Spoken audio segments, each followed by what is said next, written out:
నమస్కారం వాజీ న్యూస్ కి స్వాగతం నేను మీ కేఆర్కే రాజు ముందుగా ముఖ్యాంశాలు చూద్దాం టిడ్కో గృహ నిర్మాణాల వేగం పెంచేలా చర్యలు డిఆర్సీ సమావేశం వివరాలను మీడియాకు వెల్లడించిన జిల్లా ఇన్ఛార్జ్ మంత్రి బాల వీరాంజనేయ స్వామి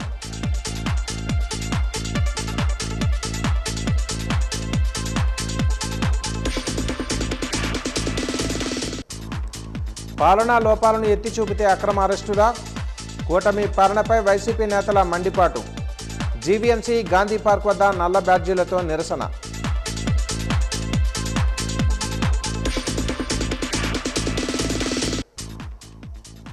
మాజీ ప్రధాని అటల్ బిహారీ వాజ్పేయి విగ్రహావిష్కరణ చేసిన బీజేపీ అధ్యక్షుడు మాధవ్ మంత్రి సంధ్యారాణి భారత్ దేశాభివృద్ధికి విశేష సేవలు చేసిన మహోన్నత వ్యక్తి అని వెల్లడి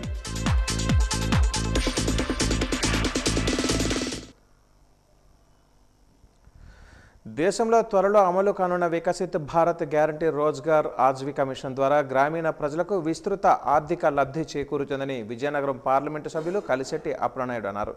స్థానిక హోటల్లో ప్రెస్ ఇన్ఫర్మేషన్ బ్యూరో ఆధ్వర్యంలో విబి రామ్జీ చట్టంపై మీడియా వర్క్షాప్లో ఆయన ముఖ్య అతిథిగా పాల్గొని ప్రసంగించారు. గ్రామీణాభివృద్ధి ధ్యేయంగా పెట్టుకుని వికసిత్ భారత్ 2047 లక్ష్యంగా ప్రధాని నరేంద్ర మోదీ ఈ చట్టానికి రూపకల్పన చేశారని కొనియాడారు. గ్రామాలలో ప్రజలలో జీవన ప్రమాణాలు పెంపొందించేందుకు ఈ నూతన పథకం దోహదపడుతుందని అన్నారు.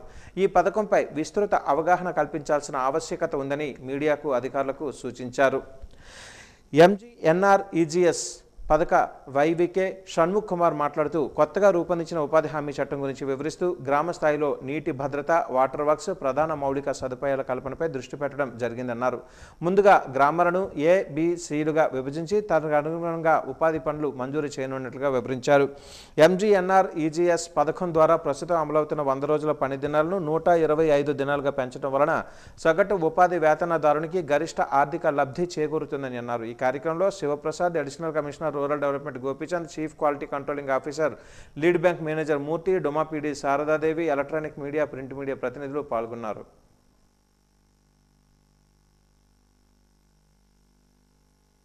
సంబంధించి సుదీర్ఘంగా దాదాపు 48 గంటలు సభ్యులతో చర్చించి ఇది కొత్త చట్టాలు తీసుకొచ్చి ఈ దేశ ప్రజానీకానికి మరింత ఈ పథకం చేరువ అవ్వాలి. ఈ పథకం ద్వారా అన్ని రంగాల్లో కూడా ఇన్వాల్వ్మెంట్ చేయాలనే ఆలోచనతో ఈ కార్యక్రమం చేశారు. దీనికి పార్లమెంట్ సభ్యులుగా మేమందరం కూడా ఆమోదం తెలపడం జరిగింది. దీనిని అద్భుతమైన చట్టంగా తీర్చిదిద్దుతున్నారు. ఇప్పుడే వారు చెప్పారు, దీనికి రాబోయే చట్టంలో ఏ పథకాలు వర్తింపు చేస్తుంది, లైవ్లీహుడ్కి ఏ రకంగా ఉపయోగపడుతుంది అన్నీ కూడా వారు వివరించడం జరిగింది. ఇది మంచి ప్రక్రియ. ఈరోజు మనం అందరం కూడా దీనిని ప్రజలకి ఒక అవగాహన తీసుకురావాలి. ఏదైనా ప్రభుత్వంలో కొత్త చట్టం వస్తుంది, ఇంప్లిమెంటేషన్ జరుగుతుందంటే దానికి సంబంధించి మనం కూడా దానిని విస్తృత ప్రసారం చేయాలి. అయితే ఈ రాష్ట్రంలోనే విజయనగరం జిల్లాలో ఎంపిక చేసినందుకు ముందుగా మీకు థ్యాంక్స్ చెప్పాలి. ఎందుకంటే ఈరోజు మా పత్రికా మిత్రులు, జర్నలిస్ట్ సోదరులు చాలా చైతన్యవంతులు, అవగాహన ఉన్న వ్యక్తులు. వీరితో ఈ ప్రజానీకానికి, ఈ రాష్ట్రంలో ప్రజానీకానికి ఈ సమాచారం చేరు చేయడంలో కీలక పాత్ర పోషిస్తారు. ఎందుకంటే వారికి మంచి అవగాహన ఉంది. సీనియర్ జర్నలిస్టులు ఉన్నారు.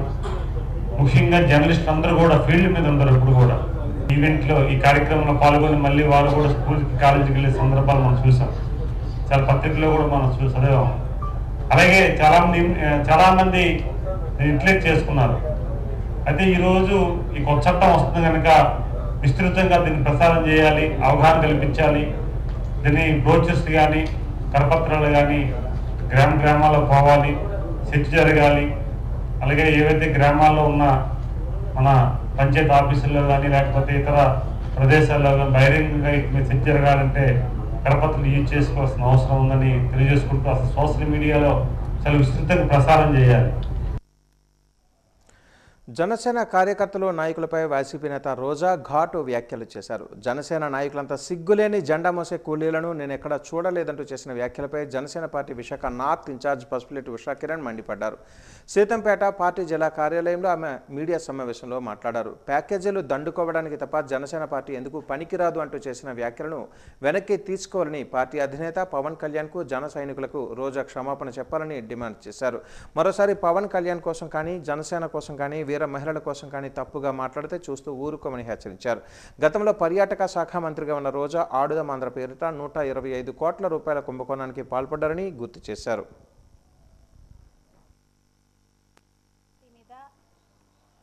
మరి రోజా ఏదైతే నోరు బారేసుకుంటుందో నోరు అదుపులో పెట్టుకోమని చెప్పడానికి ఈ ప్రెస్ మీట్ని ఏర్పాటు చేయడం జరిగింది. మరి ఏదైతే జనసేన పార్టీలో ఉన్న జన సైనికుల్ని కూలీలుగా అవహేళన చేస్తూ మరి ఈరోజు ఆవిడ వ్యాఖ్యానించడం అనేది చూసినట్లయితే జనసేన పార్టీ అనేది వ్యక్తిగత ప్రయోజనాల కోసం కానీ స్వార్థ ప్రయోజనాల కోసం కానీ అధికార దాహం కోసం కానీ నియంతృత్వ పోకడల కోసం కానీ దాచుకోవడం కోసం దోచుకోవడం కోసం కానీ ఏర్పాటు చేసిన పార్టీ కాదు. 25 సంవత్సరాల యువత భవిష్యత్తు కోసం విస్తృతమైనటువంటి రాష్ట్ర ప్రయోజనాలను దృష్టిలో ఉంచుకొని అధికారం ఉన్నా లేకపోయినా కూడా ప్రజలకు సేవ చేయాలన్న ఆలోచనతో జనసేన పార్టీ అధ్యక్షులు పవన్ కళ్యాణ్ గారు జనసేన పార్టీని ఏర్పాటు చేయడం జరిగింది. ఆయన జనసేన పార్టీ ఉప ముఖ్యమంత్రి వర్యులుగా బాధ్యతలు చేపట్టిన తర్వాత అంతకుముందు జనసేన పార్టీ అధికారంలో లేని సమయంలో కూడా కేవలం ఒక వాట్సాప్ కాల్తో లక్షలాది మంది ప్రజల్ని కూడగట్టగలిగినటువంటి ఏకైక నేత ఈ రాష్ట్రంలో ఎవరైనా ఉన్నారంటే అది కేవలం పవన్ కళ్యాణ్ గారు మాత్రమే. పవన్ కళ్యాణ్ గారి యొక్క భావజాలం నచ్చి అనేక మంది యువత ఈరోజు జనసేన పార్టీ వైపు అడుగులు వేసి ఈ రాష్ట్ర అభివృద్ధిలో భాగస్వాములవుతూ పాలు పంచుకుంటూ ఆయన అడుగుజాడల్లో ముందుకెళ్తున్నటువంటి ఈ తరుణంలో మరి జనసేన పార్టీ జన సైనికుల్ని కూలీలు అని ప్రస్తావించడం ఆవిడ యొక్క విజ్ఞతకే వదిలేస్తూ మరి ఏదైతే వైఎస్ఆర్ కాంగ్రెస్ పార్టీ అధికారంలో ఉన్న ఈ 5 సంవత్సరాల కాలంలో ఈ రాష్ట్ర పరిస్థితి ఎలా ఉంది, కూటమి ప్రభుత్వం అధికారంలోకి వచ్చిన తర్వాత ఈ రాష్ట్ర పురోగతి ఏ రకంగా ఉంది అనేది ఒకసారి అందరూ కూడా బేరీజ్ వేసుకోవాల్సినటువంటి పరిస్థితి. నాయకులు ఏ విధంగా మళ్ళీ ప్రజల్లో కనిపించాలన్న ఒక ఆలోచనతో మా అధ్యక్షులు శ్రీ పవన్ కళ్యాణ్ గారి గురించి ఇష్టానుసారంగా మాట్లాడుతూ ఈరోజు రోజా అసలు ఆ వ్యక్తి గురించి మనం మాట్లాడుకోవడం కూడా వేస్టే. కానీ ఈరోజు ఒక జన సైనికుల గురించి ఆవిడ కూలీలు జన సైనికులు అన్నారు. కానీ కూలీలు తప్పు మాట అంటే ఖచ్చితంగా కాదు. కానీ సిగ్గు లేకుండా కూలీగా జన సైనికులు జెండా పట్టుకొని ఈరోజు నించున్నారు, జనసేన పార్టీలో తిరుగుతున్నారు అని చెప్పి అంటున్న ఈ రోజమ్మకు మరొకసారి అడుగుతున్నాం. అదే జెండా ద్వారా 151 సీట్లున్న మీరు ఈరోజు 11 సీట్లతో ఉన్నారు. అదే జెండా వల్ల ఈరోజు ఆంధ్ర రాష్ట్రంలో కూటమి ప్రభుత్వం ముందుకొచ్చి ప్రజాశ్రేయస్సు కోసం ముందుకు నించున్నాం. అదే జెండా ద్వారా ఈరోజు జనసేన పార్టీ ఆంధ్ర రాష్ట్రంలోనే కాదు రాష్ట్ర రాజకీయాల్లో అలానే జాతీయ రాజకీయాల్లో ఆ జెండా మనుగడ ద్వారా ఈరోజు రాష్ట్రాన్ని అభివృద్ధి చేసుకొని వస్తున్నాం. మా అధ్యక్షులు పవన్ కళ్యాణ్ గారి కోసం ఏం మాట్లాడతామమ్మా? మాట చాలా అదుపుగా చాలా పొదుపుగా మాట్లాడితే కొంచెం మీకు గౌరవం ఉంటుంది. మరి జన సైనికుల కోసం వీరమహిళలు మాట్లాడే స్థాయి మీది? అదేనా మీ పార్టీ యొక్క సంస్కారం, మీకు నేర్పించే విధి విధానాలు? మేము చాలా ఓపికగా పద్ధతిగా చాలా గౌరవంగా మాట్లాడుతున్నాము. ఇక మీద ఇదే ధోరణితో ఉంటే మా జన సైనికులు వీరమహిళలు తరిమి మీరు ఎక్కడికి వెళ్ళినా కూడా అడ్డుకుంటారు. ఏం మాట్లాడుతున్నారు? ఋషికొండ విశాఖ టూరిజం మినిస్టర్గా మీరు ఆంధ్ర రాష్ట్రానికి గుండె లాంటి విశాఖని టూరిజంగా ఏం చేశారు? వాటర్ బోట్ ఇది పెడితే అది ఇరిగిపోయింది, 1 కోటి రూపాయలు. అప్పు గారి దగ్గర వారాహి ఇది ఏంటదండి, ఫ్లోటింగ్ బోర్డు.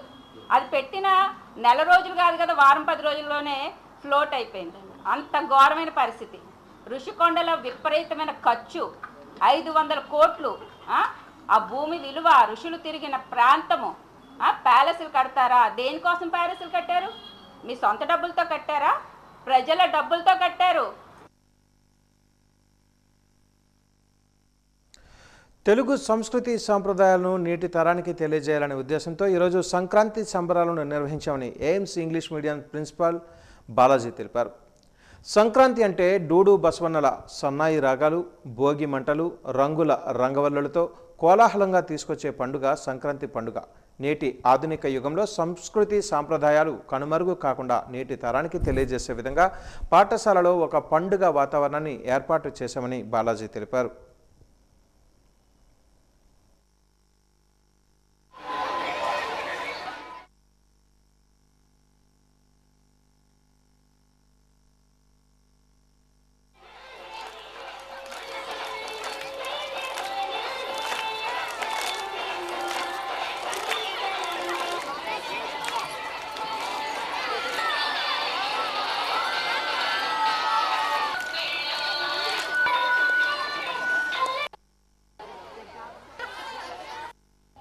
అందరికీ ముందుగా సంక్రాంతి శుభాకాంక్షలు.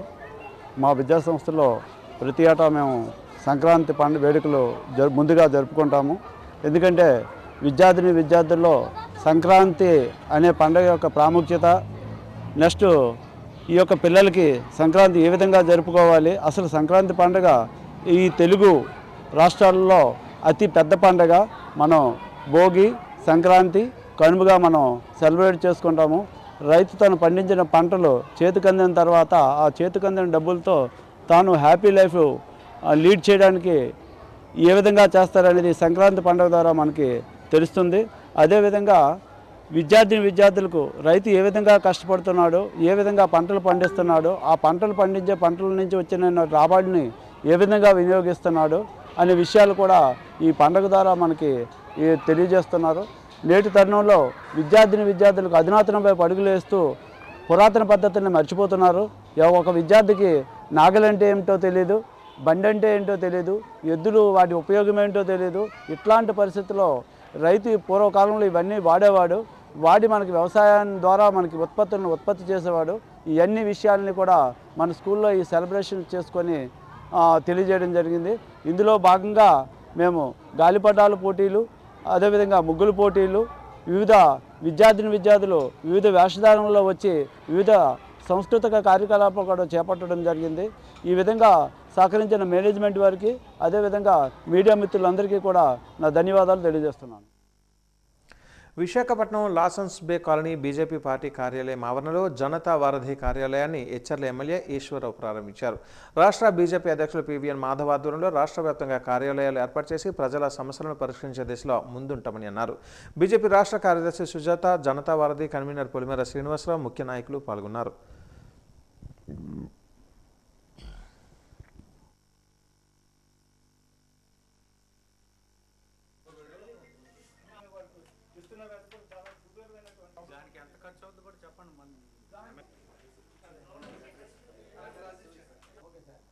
అందరికీ నమస్కారం. భారతీయ జనతా పార్టీ ఆంధ్రప్రదేశ్ రాష్ట్ర అధ్యక్షులు పివిఎన్ మాధవ్ గారి ఆధ్వర్యంలో పార్టీ జనతా వారధి అనే కార్యక్రమాన్ని ప్రారంభించిన విషయం మీ అందరికీ తెలుసు. ఈ కార్యక్రమాన్ని ప్రజల కోసం ఈరోజు ఎన్డీఏ గవర్నమెంటు ఆంధ్రప్రదేశ్లో అధికారంలో ఉండి ప్రజలెవరికీ కూడా ఏ ఇబ్బంది లేకుండా చూడాలని, వాళ్ళ సమస్యలని తక్షణమే పరిష్కరించే విధంగా ఆ సమస్యలను సేకరించి ప్రభుత్వ దృష్టి తీసుకెళ్ళి పరిష్కరించే విధంగా ప్రతి సోమవారం కూడా జిల్లా స్థాయిలో మా జిల్లా అధ్యక్షుల ఆధ్వర్యంలో ఈ కార్యక్రమం జనతా వారధి కార్యక్రమాన్ని నిర్వహిస్తున్నాం. ప్రజల దగ్గర నుంచి వచ్చినటువంటి ఫిర్యాదులు కానీ, కార్యకర్తల నుంచి కానీ, నాయకుల నుంచి దగ్గర కానీ ఎక్కడి నుంచి వచ్చిన ఫిర్యాదులైనా తీసుకొని జిల్లాలో ఉన్నటువంటి జిల్లా కలెక్టర్ గారికి ఫిర్యాదులను ఇవ్వడం, అది జనతా వారధి కార్యక్రమంగా అది మొన్న సోమవారం నుంచి రాష్ట్ర వ్యాప్తంగా అన్ని జిల్లాల్లో కూడా ప్రారంభించడం జరిగింది. ఈ రోజు నుంచి ప్రతి శుక్రవారం కూడా వారధి కార్యక్రమం, జిల్లా స్థాయిలో పరిష్కారం కాని సమస్యలు ఏవైనా ఉంటే వాటిని జిల్లా రాష్ట్ర వ్యాప్తంగా 4 ప్రధాన కేంద్రాలుగా విశాఖపట్నం, రాజమండ్రి, విజయవాడ, తిరుపతి ఈ 4 ప్రధాన కేంద్రాలుగా కూడా వారధి కార్యక్రమం ప్రతి శుక్రవారం జరుగుతుంది. అందులో ఈరోజు మన విశాఖపట్నంలో ఈ కార్యక్రమం ఇక్కడ మన విశాఖపట్నం భారతీయ జనతా పార్టీ కార్యాలయంలో అధ్యక్షులు సోదరులు పరశురామరాజు గారి ఆధ్వర్యంలో మా అధ్యక్షులు రాష్ట్ర అధ్యక్షులు పివిఎన్ మాధవ్ గారి ఇన్స్ట్రక్షన్స్ ప్రకారం ఈ కార్యక్రమాన్ని ఇక్కడ ప్రారంభించడం జరిగింది. ఈ రోజు నుంచి ఈ కార్యక్రమం ప్రతి శుక్రవారం కూడా వారధి కార్యక్రమం జరుగుతుంది. ఈ కార్యక్రమంలో వచ్చిన ఫిర్యాదులు ఏవైతే జిల్లా స్థాయిలో పరిష్కారం కాని సమస్యలు ఉన్నాయో వాటిని మళ్ళీ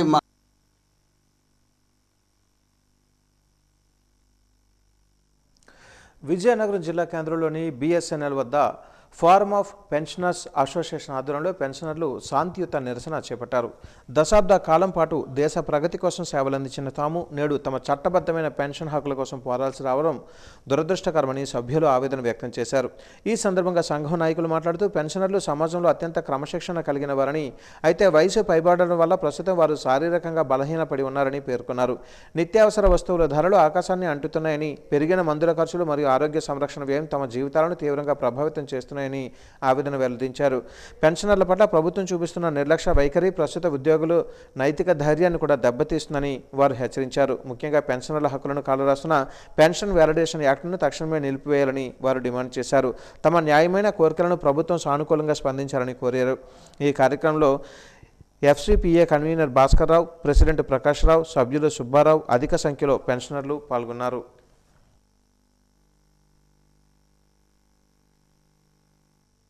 25/3/2025 తేదీన ఆర్థిక బడ్జెట్తో పాటు ఈ వ్యాలిడేషన్ చట్టాన్ని కూడా తీసుకొచ్చారు. ఈ వ్యాలిడేషన్ చట్టం ఏంటంటే పెన్షన్ అనేది ఇప్పుడు ఏదైతే మనకి వస్తుందో అది ఇన్ ఫ్యూచర్లో రివిజన్ కానీ పెంచడం కానీ ఏమీ ఉండదు. ఇప్పుడున్న పెన్షన్తోనే వాళ్ళ జీవితాంతరము ఉండాలనేది ఒక నిబంధన తీసుకొచ్చి ఆర్థిక బిల్లులో పెట్టడం జరిగింది. అది చాలా అన్యాయము. ఇప్పటికి స్వతంత్రం వచ్చిన ఇన్ని సంవత్సరాల నుంచి కూడా ఇటువంటి బిల్లు ఏ రోజు కూడా మీరు చూడలేదు. ఈరోజు భారతదేశంలో ప్రతి పే రివిజన్లో కూడా పెన్షన్ రివిజన్ జరుగుతుంటుంది. కానీ ఈసారి పే రివిజన్ జరిగి హెచ్సిపిసి పెట్టినప్పటికీ అందులో పెన్షన్ రివిజన్ వస్తుందా రాదా అనేది మాత్రం మాకు అవగాహనకు వచ్చాము. దీన్ని వెంటనే ఇది అలాగే వ్యాలిడేషన్ చట్టాన్ని రద్దు చేయాలి. ఎందుకంటే ఈరోజు మన తాలూకా సర్వీసులో ఉన్న వర్కర్స్కి ఏదైతే రివిజన్ జరుగుతుందో అలాగనే పెన్షనర్లకు కూడా అదే రివిజన్ జరగాలి. వాళ్ళకు కూడా ఈ దేశంలో ఉన్న రేట్లు కానీ ఏదైనా ఆర్థిక విధానాలు కానీ అన్నీ కూడా వాళ్ళకి కూడా వర్తిస్తాయి. కాబట్టి ఇది చాలా తప్పుడు నిర్ణయం అనేది మేము భావిస్తున్నాం. మోడీ గారికి అలాగే ఫైనాన్స్ మినిస్టర్ గారికి మేము కోరుకున్నది ఏంటంటే ఈ పెన్షనర్లకి మీరు ఆదుకోవాలి. ఎందుకంటే 70, 80, 90 సంవత్సరాలు బ్రతికే వాళ్ళకి కూడా అదే పెన్షన్తో బ్రతకాలనేది చాలా, రిటైర్ అయితే ఎంతైతే అమౌంట్ ఉందో జీవితాంతం అది కూడా అదే అమౌంట్తో బ్రతకడం అనేది చాలా కష్టము. కాబట్టి దయచేసి ఈ వ్యాలిడేషన్ చట్టాన్ని వెంటనే రద్దు చేసుకోవాలి. వ్యాలిడేషన్ యాక్ట్ రద్దు చేయాలని చెప్పనేసి అదేమిటంటే ఈ పే కమిషన్ మాకు ఇప్పుడు వేసారు హెచ్సిపిసి, దాని రివిజన్లో పాత వాళ్ళు ఎవరికి పెన్షన్ రివిజన్ కాదు అని చెప్పనేసి ఒక రూలింగ్ పెట్టారు. అదే వ్యాలిడేషన్ యాక్ట్, దాన్ని రద్దు చేయాలని కోరుతున్నాము. ఎందుకంటే ఎప్పుడు 72 నుంచి మాకు ఎప్పుడు ప్రతి పే కమిషన్కి మాకు రివిజన్ అవుతుంటుంది. కామన్ అది, ఉద్యోగుల జీతం పెరిగితే అందులో సగం పెన్షన్ వస్తుంది. కానీ ఇప్పుడు ఏంటంటే పెన్షన్తో మాకు సంబంధం లేదు, పెన్షన్ మీకు రివిజన్ కాదని చెప్పనేసి వాళ్ళు తప్పించారు. అదే మెయిన్ డిమాండు. దేశవ్యాప్తంగా జరుగుతున్న సమ్మె. అలాగే 8వ వేతన సంఘం 1/1/2026 నుంచే ఏరియర్స్ ఇవ్వాలని చెప్పనేసి ఈ వ్యాలిడేషన్ రద్దు చేసి అందరికీ పెన్షనర్ కూడా రివిజన్ ఇప్పించాలని చెప్పనేసి ప్రధానమైన డిమాండ్. ఎంజిఎం పార్క్లో లైట్ హౌస్ ఫెస్టివల్ స్టాల్స్ను కేంద్ర పోర్ట్లు షిప్పింగ్ శాఖ సెక్రటరీ విజయ్ కుమార్ ప్రారంభించారు. ఈ మేరకు లైట్ హౌస్ ఫెస్టివల్లో కొలువు తీరిన వివిధ రాష్ట్రాలకు చెందిన 44 స్టాల్స్ని సందర్శించి నిర్వాహకులను వివరాలు అడిగి తెలుసుకున్నారు. హస్తకళలు, వస్త్రాలు, చెక్క బొమ్మలు, చిత్రకళ, ఆహార పదార్థాల స్టాల్స్ కొలువు తీరాయి. కాగా పూర్వ ఉపరాష్ట్రపతి వెంకయ్యనాయుడు, కేంద్ర పోర్ట్స్ అండ్ షిప్పింగ్ మంత్రి సోనోవాల్, రాష్ట్ర పర్యాటక శాఖ మంత్రి కందుల దుర్గేష్, స్థానిక ప్రజాప్రతినిధులు, కేంద్ర రాష్ట్ర ప్రభుత్వ అధికారులు శుక్రవారం సాయంత్రం ఫెస్టివల్ను ప్రారంభించామన్నారు.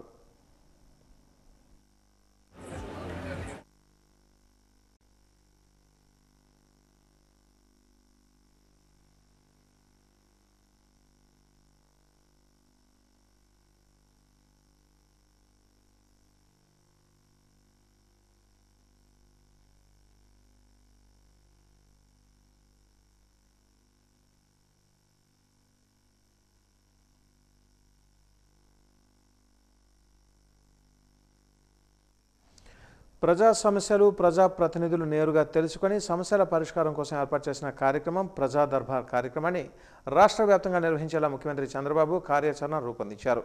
ముఖ్యమంత్రి ఆదేశాల మేరకు ఈరోజు విజయనగరం శాసనసభ్యులు పూసుపాటి అదితి గజపతిరాజు తన క్యాంపు కార్యాలయంలో ప్రజా దర్బార్ను నిర్వహించారు. ఈ ప్రజా దర్బార్లో ప్రజల నుంచి వినతులు స్వీకరించారు. ప్రజల నుంచి వచ్చిన వినతులు పరిశీలించి సంబంధిత అధికారులతో చర్చించి సమస్యల పరిష్కారానికి కృషి చేస్తారని హామీ ఇచ్చారు.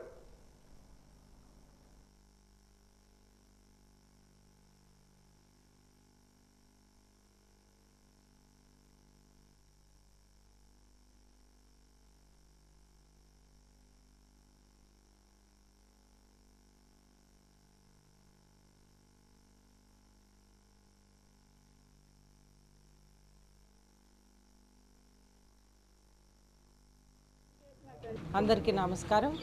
ఈరోజు ప్రజల సమస్య పరిష్కారంలో భాగంగా మనం ప్రతి శుక్రవారం పెడుతున్న గ్రీవెన్స్ అనేది ప్రజలందరూ వచ్చి వాళ్ళ ప్రాబ్లమ్స్ అని చెప్తుంటూ ఉంటే మనం దానికోసం వాళ్ళు పరిష్కారం మనం చూస్తూ ఉన్నాం.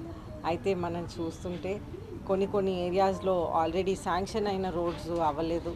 అలాగే కొన్ని ఏరియాస్లో లైటింగ్ ప్రాబ్లం, ఎలక్ట్రిసిటీ ప్రాబ్లం ఇటువంటి అన్నీ ఉన్న ఏరియాస్లో వాళ్ళు వచ్చి మనకి ఇస్తూ ఉన్నారు. అవన్నీ కూడా మనం పరిష్కారం చేస్తూ ఉన్నాం.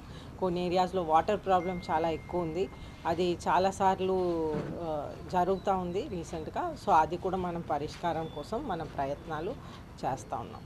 రోడ్డు, డ్రైన్, వాటర్ ప్రాబ్లమ్స్ అండి, ఈ మూడు మెయిన్గా ఎక్కువగా వస్తున్నాయి. లైటింగ్ కూడా ఎక్కువగా వస్తుంది కానీ ఈసారి కొద్దిగా తక్కువ అయింది. మనం చాలా రోజుల నుంచి లైటింగ్ ప్రాబ్లమ్స్ అనేది సాల్వ్ చేస్తూ ఉన్నాం. ఎలక్ట్రిసిటీ ప్రాబ్లమ్స్ కూడా చాలా రోజుల నుంచి సాల్వ్ చేస్తూ ఉన్నాం. సో అవి కొద్దిగా తగ్గినాయి. రోడ్స్, డ్రైన్స్ కొన్ని శాంక్షన్ అయినాయి. అవి కొద్దిగా ముందుకు వెళ్ళట్లేదు. అవి కొద్దిగా మనం పొల్యూషన్ ప్రపంచాన్ని వేధిస్తున్న ప్రమాదకరమైన సమస్య. ముఖ్యంగా మన దేశంలో మెట్రోపాలిటన్ సిటీస్లో అలాగే నగరాలలో పెద్ద సమస్యగా తయారైంది. తద్వారా ప్రజలు అనేక రకాల ఆరోగ్య సమస్యలు ఎదుర్కొంటున్నారు. ప్రధానంగా మన దేశంలో 50% పొల్యూషన్కు వాహనాల నుంచి విడుదలయ్యే పొగే కారణం. దీని నివారణకు మార్గాన రామారావు అనే విశ్రాంతి ఉద్యోగి పొల్యూషన్ కంట్రోల్ డివైజ్ను రూపొందించి దానికి పేటెంట్ కూడా పొందారు. దీన్ని డాబా గార్డెన్స్ విజేఎఫ్ ప్రెస్ క్లబ్లో retired Sikkim DGP Attili Sudhakar, AU professor భరతలక్ష్మితో కలిసి ఆవిష్కరించారు. డివైజ్ పనితీరును మీడియాకు వివరించారు. అనంతరం ఆయన మాట్లాడారు. ఈ డివైజ్ను దేశంలోని అన్ని వాహనాలకు అమర్చగలిగితే పొల్యూషన్ను గణనీయంగా తగ్గించవచ్చని అన్నారు. 15 ఏళ్లు దాటిన వాహనాలకు ఎక్కువగా పొగ రావటం వల్ల ప్రభుత్వం వాటిని నిలిపివేసిందని చెప్పారు. అయితే తాను రూపొందించిన ఈ రెడ్యూసర్ యూనిట్ అమరిస్తే BS3, BS4 స్టాండర్డ్స్తో అవి నడుస్తాయని తెలిపారు. ఈ ఆవిష్కరణ వల్ల మన రాష్ట్రానికే కాకుండా యావత్ భారతదేశానికే మేలు జరుగుతుందని పేర్కొన్నారు.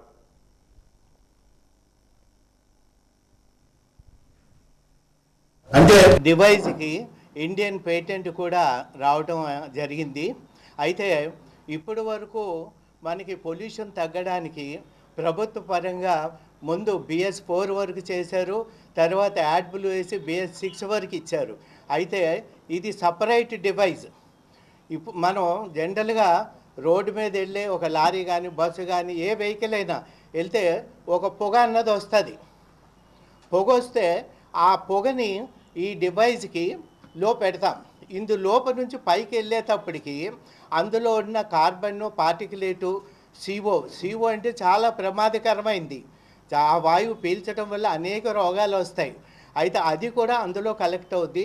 అలాగే నైట్రేట్స్, సల్ఫరు, ఈ కంటెంట్స్ అన్నీ క్యాచ్ చేస్తుంది ఈ డివైస్.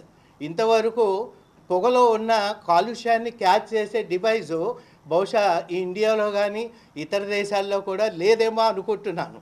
ఎందుకంటే అలా ఉండుంటే ఈ పేటెంట్ వాళ్ళు ఇవ్వరు. అంటే అది మెయిన్ మోటో. ఇప్పుడు 15 సంవత్సరాలు అయిపోయిన లారీలు, బస్సులు, ఈ వెహికల్స్ అన్నీ పొల్యూషన్ వల్ల ఇవి నడపకూడదు, ఆపేయండి అని ప్రభుత్వం ఒక ఆర్డర్ వేసింది. అయితే ఒక సామాన్యమైన వ్యక్తి ఒక లారీ నడుపుకొని జీవితం గడుపుతాడు. ఆ బండి ఆపేస్తే ఆయన కుటుంబం ఎలా నడుస్తుంది? ఇప్పుడు నేను చేసిన ఈ డివైజ్ని దానికి పెట్టినట్టయితే అది BS3, 4 స్టాండర్డ్ వస్తుంది. పొల్యూషన్ ఉండదు. అందులో వచ్చే పొల్యూషన్ అంతా కూడా ఇందులో కలెక్ట్ అవుతుంది.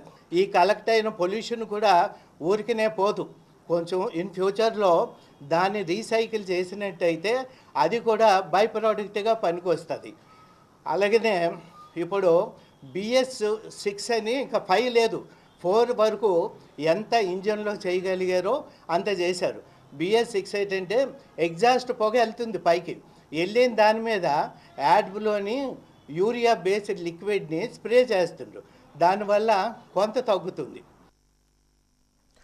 రాష్ట్ర వ్యాప్తంగా బకాయిలు ఉన్న ఫీజు రియంబర్స్మెంట్ను వెంటనే విడుదల చేయాలని డిమాండ్ చేస్తూ విద్యార్థి ఐక్య వేదిక ఆధ్వర్యంలో ఈరోజు విజయనగరం పట్టణం బాలాజీ జంక్షన్ వద్ద నిరసన కార్యక్రమాన్ని చేపట్టారు. అంబేద్కర్ విగ్రహానికి పూలమాలలు వేసి నివాళులు అర్పించారు. అనంతరం యువజన నాయకులు ఈశ్వర్ కౌశిక్ మాట్లాడుతూ కూటమి ప్రభుత్వం అధికారంలోకి వచ్చేందుకు యువతను మోసం చేసిందని, ఇప్పుడు ప్రభుత్వ విధానాలను ప్రశ్నిస్తే విద్యార్థులు యువతపై తప్పుడు కేసులు పెడుతుందని అన్నారు. ప్రభుత్వం తీరు మార్చుకోకపోతే తగిన మూల్యం చెల్లించుకోవాల్సి వస్తుందని హెచ్చరించారు.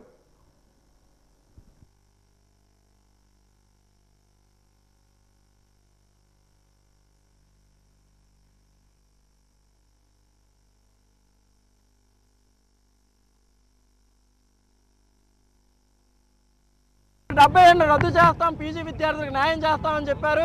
అదేవిధంగా స్కాలర్షిప్లు, హాస్టల్ సమస్యలు ఏవైతే ఉన్నాయో వాటన్నింటినీ పరిష్కరిస్తామని చెప్పి ఉన్నారు. ఖచ్చితంగా ఈరోజు అధికారంలోకి వచ్చి 2.5 సంవత్సరాలు గడుస్తూ ఉన్నా వీటిపైన అసలు చాలా దారుణంగా వ్యవహరిస్తూ ఉన్నారు. దాదాపుగా 6,400 కోట్ల ఫీజు రియంబర్స్మెంట్ పెండింగ్లో ఉంది, దాని గురించి మాట్లాడటమే లేదు. అదేవిధంగా మెడికల్ కళాశాలలు ఏవైతే ఉన్నాయో వాటన్నింటినీ PPP విధానంతో నడుపుతూ ఉన్నారు. విద్యార్థులకు, పేద విద్యార్థులకు మెడికల్ విద్య ఎక్కడని ఈరోజు విద్యార్థి సంఘాల తరఫున ప్రశ్నిస్తూ ఉన్నాం. అదేవిధంగా ఈరోజు AISF నాయకులపైన, ప్రశ్నించే వారిపైన రౌడీ షీటర్లను ప్రయోగిస్తూ ఉన్నారు. తక్షణమే వీటన్నింటినీ రద్దు చేయాలి. లేని ఎడల ప్రజా సంఘాలు, విద్యార్థి సంఘాల నాయకుల తరఫున భవిష్యత్తులో పెద్ద ఎత్తున ఉద్యమాన్ని ప్రారంభిస్తాం. ఖచ్చితంగా స్థానిక బాలాజీ జంక్షన్ వద్ద సాక్షాత్ అంబేద్కర్ గారి సాక్షిగా ఈ నిరసన కార్యక్రమం యువజన విద్యార్థి తరపున చేపట్టడం జరిగింది. ఇదొక అన్ని పార్టీల తాలూకా కలివిడి యొక్క నిరసన కార్యక్రమం. దీని తాలూకా ముఖ్య ఉద్దేశం ఏంటంటే ఈ కూటమి ప్రభుత్వాన్ని సూటిగా కొన్ని ప్రశ్నలు అడుగుదాం అనుకుంటున్నాం. అయ్యా, మీరు గద్దెనెక్కింది దేనికి? మీరు ఏ హామీలు ఇచ్చుకొని ఈ రాష్ట్రాన్ని పాలిస్తా అని చెప్పేసి అన్నారు? మీరు ఆ హామీల్లో యువజన విద్యార్థి విభాగాలకు సంబంధించి ఎన్ని హామీలు ఇచ్చారు? వాటిల్లో మీరు ఎన్ని నెరవేర్చారు? For example job calendar release చేస్తా అన్నారు, నేటికి 2 సంవత్సరాలు కానుంది. జాబ్ క్యాలెండర్ ఏదంటే దాని గురించి సమాధానం లే. అయ్యా, మేము ఇన్ని వేల ఉద్యోగాలు యువజన విద్యార్థి విభాగాలకి మేము ఇస్తామని చెప్పేసి రాష్ట్ర ప్రజలందరికీ కూడా మీరు సాక్షిగా పెట్టుకొని మీరు సమాధానం చెప్పారు. ఎన్ని వేల ఉద్యోగాలు మీరు ఇచ్చారు నేటి వరకు? రానున్న 3 ఏళ్ల కాలంలో నెలకి ఇన్ని ఉద్యోగాలు లెక్కన మేము ఇస్తాము అని ఏదైనా సరే మీకు ఒక పక్కా ప్రణాళిక ఉన్నదా? మూడోది, ప్రశ్నించే గొంతుని మీరు శిక్షించే విధంగా ఈ యొక్క ప్రభుత్వం తీరున్నదని చెప్పేసి అది మనందరికీ కూడా తెలిసిన విషయమే. ప్రజాస్వామ్యంలో క్వశ్చన్లు అడిగే రైట్ ఉండదా? విద్యార్థులకి, యువజన విద్యార్థి నాయకులందరికీ కూడా గొంతెత్తే అవకాశం ఇవ్వరా? ఏం చేస్తారు మీరు? తప్పుడు కేసులు పెడతారు, సోషల్ మీడియాలో పోస్టులు పెట్టి క్వశ్చన్లు అడిగితే వాళ్ళ మీద తాడా కేసులు పెడతారు. ఇది మీ ప్రజాస్వామ్య రాజ్యం అనుకుంటున్నారా, లేకపోతే మీ సొంత ఎస్టేట్ దళ రాజ్యం అనుకుంటున్నారా? ఈ కూటమి ప్రభుత్వానికి మేము అందరం కూడా గట్టిగా హెచ్చరిస్తున్నాం, ఇది ఎల్లకాలం ఉండిపోయే అధికారం కాదు. ఎప్పటికైనా సరే మళ్ళీ ఎలక్షన్లు వస్తాయి. మీరు చేసిన మోసాలు, మీరు చెప్పిన అబద్ధాలు పండే రోజు వస్తుంది. ఆ రోజు ప్రజలే మంచి తీర్పు ఇస్తారు. ఆ తీర్పుని కట్టుబడి మళ్ళీ మీరు ప్రతిపక్షంలోకి వెళ్ళే అవకాశాలు ఎక్కువ ఉన్నాయి. కేంద్ర ప్రభుత్వం ఆర్థిక బిల్లు 2025లో భాగంగా CCS పెన్షన్ రూల్స్కి చట్ట సవరణ చేసింది. ఇది పెన్షనర్లను కొత్త, పాత అని విభజిస్తుంది. ప్రస్తుత పెన్షనర్లకు ఇది నష్టం కలిగిస్తుంది. ఈ చట్టం పెన్షన్ రూల్స్కి ఏమైనా మార్పులు ఎప్పటి నుంచో అమలు చేసే విశేషాధికారం ప్రభుత్వానికి దఖలుపడుతుంది. దీనిని నిరసిస్తూ forum of civil pensioners association GVMC Gandhi పార్క్లో ధర్నా కార్యక్రమాన్ని చేపట్టాయి. ఈ సందర్భంగా AITUC జిల్లా నాయకులు అచ్యుతరావు మాట్లాడుతూ ఈ నెల 1వ తేదీ నుంచి 8వ తేదీ వరకు పే కమిషన్ అమలు, మధ్యంతర భృతి, పెన్షన్ రూల్స్కి చట్ట సవరణపై తదితర అంశాలపై ఈ కార్యక్రమాన్ని నిర్వహిస్తున్నట్లుగా చెప్పారు. కేంద్ర ప్రభుత్వ ఉద్యోగులకు, రాష్ట్ర ప్రభుత్వ ఉద్యోగులకు దేశ స్వాతంత్రం వచ్చిన నాటి నుండి పే కమిషన్లు ఏర్పాటవుతున్నాయి. ఆ పే కమిషన్లో ఉద్యోగస్తులతో పాటు రిటైర్ అయిన పెన్షనర్స్ కూడా రివిజన్ అనేది జరుగుతుంది. కానీ బీజేపీ ప్రభుత్వం 2025 ఏప్రిల్లో ఫైనాన్స్ బిల్లో వ్యాలిడేషన్ చట్టం తీసుకొచ్చి పెన్షనర్స్కి పెన్షన్ ఇవ్వాలా లేదా అనేది ధృవీకరించవలసింది కేంద్ర ప్రభుత్వం. కాబట్టి ఎవరో సుప్రీంకోర్టులకు వెళ్ళి ఎటువంటి తీర్పులు తీసుకురాకుండా అడ్డంకి చేయడం కోసం వ్యాలిడేషన్ చట్టాన్ని తీసుకొచ్చింది. అందులో భాగంగానే 8వ వేతన కమిషన్లో టర్మ్స్ ఆఫ్ రెఫరెన్స్లో పెన్షనర్స్కి జీతభత్యాలు పెంచడానికి ఎటువంటి ఆస్కారాన్ని కల్పించలేదు.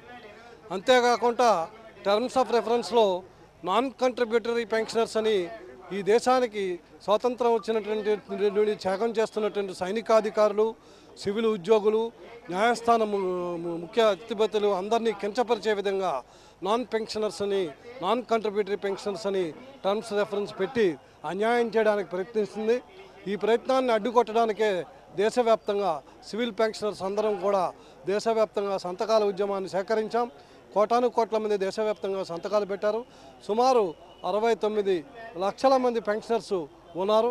వారందరి జీవితం అగమ్య గోచారమయ్యే పరిస్థితి ఉంది. కాబట్టి స్టెప్ బై స్టెప్ ఉద్యమం చేయాలని నిర్ణయించాం. అందులో భాగంగా ఇవాళ దేశవ్యాప్తంగా ధర్నాలు, రిలే నిరాహార దీక్షలు జరుగుతున్నాయి. అభివృద్ధి పేరుతో వేలాది ఎకరాలు రైతుల నుంచి తీసుకొని కార్పొరేట్ సంస్థలకు భూములను ప్రభుత్వం కారు చౌకగా అప్పగిస్తుందని సిపిఎం నాయకులు తమ్మినేని సూర్యనారాయణ ఆవేదన వెలిపించారు. ఎల్బీజీ భవనంలో జరిగిన మీడియా సమావేశంలో ఆయన మాట్లాడుతూ భోగాపురం ఎయిర్పోర్ట్ నిర్మాణం మాది, క్రెడిట్ అంటే మాది అంటూ చెబుతున్న వైసీపీ, టీడీపీ నాయకులు రైతులకు అన్యాయం చేశారని అన్నారు. జిల్లాలో జ్యూటు, షుగర్ ఫ్యాక్టరీలు మూతపడిపోయాయని, వేలాది మంది కార్మికులు ఉపాధి కోల్పోయి రోడ్డున పడ్డారని అన్నారు. పరిశ్రమలు నిర్మిస్తే స్థానికులకు ఉపాధి దొరుకుతుంది కానీ ఎయిర్పోర్ట్ వలన స్థానికులకు ఉపాధి దొరుకుతుందా అని ఆయన ప్రశ్నించారు.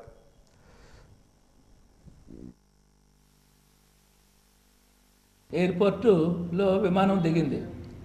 విమానం దిగడంతో ఆ శాఖ మంత్రి అలాగే తెలుగుదేశం నాయకులు అందరూ కూడా ఇదేదో అద్భుతం జరుగుతోంది, విమానం దిగింది కాబట్టి అభివృద్ధి అయిపోద్దని చెప్పేసి పెద్ద ప్రకటన చేశారు.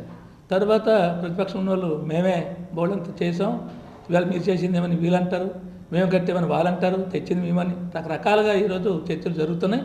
అందుకని ఈరోజు మీరు తెచ్చింది ఎవరు తెచ్చిన ప్రజాధనంతోనే వచ్చింది, అది ప్రజల డబ్బే, మీ డబ్బే కాదు. ఇది నెంబర్ 1. నెంబర్ 2 అంటే అభివృద్ధి ఏమిటి, అభివృద్ధి ఎలా జరుగుతుంది?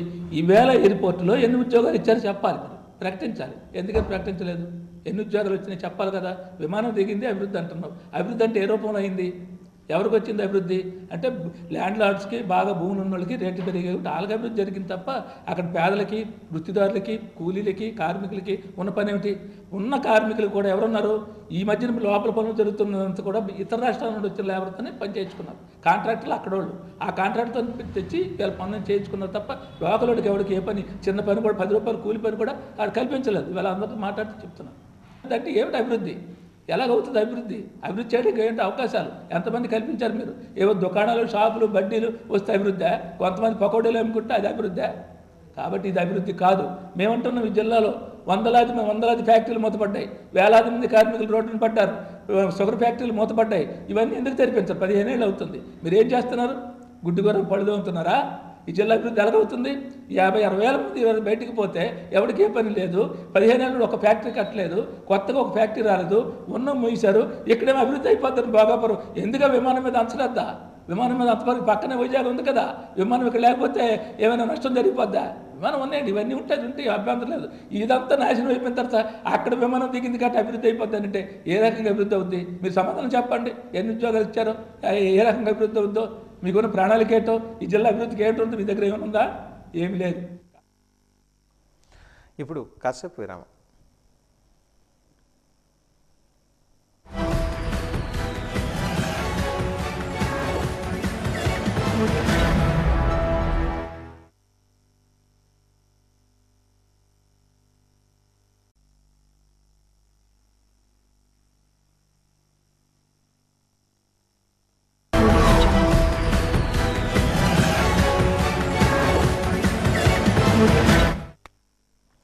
కూటమి ప్రభుత్వం ప్రజా వ్యతిరేక పాలనతో ఎన్నికల హామీలను తుంగలో తొక్కుతూ ప్రజలకు, ముఖ్యంగా నిరుద్యోగ యువతకు తీరని ద్రోహం చేస్తుందని వైసీపీ విశాఖ జిల్లా నాయకులు కేకే రాజు, ద్రోణంరాజు శ్రీవాత్సవ్, చందూలు విమర్శించారు.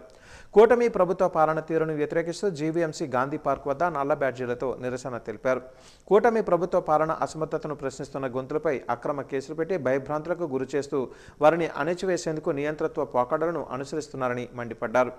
ఈ ధోరణిని వినడానకపోతే తగిన మూల్యం చెల్లించుకోక తప్పదని హెచ్చరించారు. ఎన్నికల హామీలైన నిరుద్యోగ భృతి చెల్లించాలని, 20 లక్షల ఉద్యోగాల కల్పన దిశగా చర్యలు చేపట్టాలని, ఫీజు రియంబర్స్మెంట్ బకాయిలు విడుదల చేయాలని డిమాండ్ చేశారు. ఫీజు రియంబర్స్మెంట్ బకాయిలు చెల్లించని కారణంగా విద్యార్థులకు సర్టిఫికెట్లు, ఉద్యోగాలు అందజేసి ఆత్మగౌరవంతో బతకాల్సిన వారు బయట చిన్న చిన్న పనులకు పరిమితం అయిపోతూ బంగారు భవిష్యత్తుకు దూరం అవుతున్నారని, ఈ పాపం కూటమి ప్రభుత్వానిదేనని ధ్వజమెత్తారు. అధికారంలో రావడానికి ఎన్నో హామీలు ఇచ్చి యువకులకు, విద్యార్థులకు ఎన్నో హామీలు ఇచ్చి వారు అధికారంలో రావడం జరిగింది. మరి వారి మీద ఏదో నమ్మకంతో విద్యార్థులు, యువకులు ఎంతోమంది వాళ్ళకి మరి ఓట్లు వేయించుకోవడం జరిగింది, ఎన్నో అబద్ధ హామీలు ఇచ్చి. మరి ఇప్పుడు వాళ్ళ ఎన్నికల్లో మరి అధికారంలోకి వచ్చి సుమారు 18 నెలల పైన గడుస్తున్నా సరే ఒక హామీలు ఏవి వారు నెరవేర్చడం జరగట్లేదు.